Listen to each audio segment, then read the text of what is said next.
Hi sir. Hi madam. మీ పేరు? నవీన్. నవీన్ గారు, ఇప్పుడు కానిస్టేబుల్ అనే మూవీ ట్రైలర్ ట్రెండ్ అవుతుంది కదా, చూసారా? చూశాను మేడం. మీకు ఎలా అనిపించిందండి?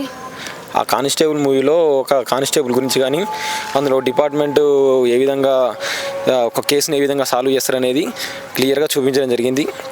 అదేవిధంగా డిపార్ట్మెంట్ ఏ విధంగా కష్టపడుతుందనేది ఆ కష్టాన్ని గురించి కానీ దాని గురించి ఒక డీటెయిల్గా ఉన్నట్లు అనిపించింది.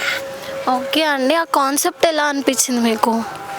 కాన్సెప్ట్ కూడా ట్రైలర్లో చూసిన దానికైతే మనం రియల్గా ఉన్నట్లు ఒక కేసుకి ఏ విధంగా సాల్వ్ చేయాలనేది క్లియర్గా చూపించినట్లు ఉన్నది. అవును, వరుణ్ సందేశ్ గారు అంటే ఇష్టమే, కానీ ఈ రోజులు ఇప్పుడు ప్రజెంట్ గ్యాప్ వచ్చింది హీరోకి. ప్రజెంట్ ఇది మంచి హిట్ ఇస్తుంది అనుకుంటారు. ఆఫ్టర్ లాంగ్ టర్మ్ యూనిఫామ్లో చూసిన తర్వాత మీకు ఎలా అనిపించారు? బట్ హీరో చాలా రోజులు అయింది, బట్ దీంట్లో హీరో ఒక కానిస్టేబుల్గా కానీ దానికి బాగా సూట్ అవుతారని అనిపించింది.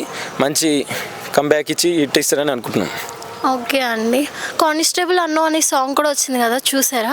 అవునండి, చూశాను. ఆ కానిస్టేబుల్ సాంగ్లో కూడా కానిస్టేబుల్ గురించి కానీ మన డిపార్ట్మెంట్లో ఏ విధంగా కానిస్టేబుల్ ఏదో వర్క్ చేస్తాడో ఆ వర్క్ దాని గురించి కానిస్టేబుల్కు దాని గురించి వివరణ అనేది పాటలో పూర్తిగా ఉందని నాకు అనిపించింది.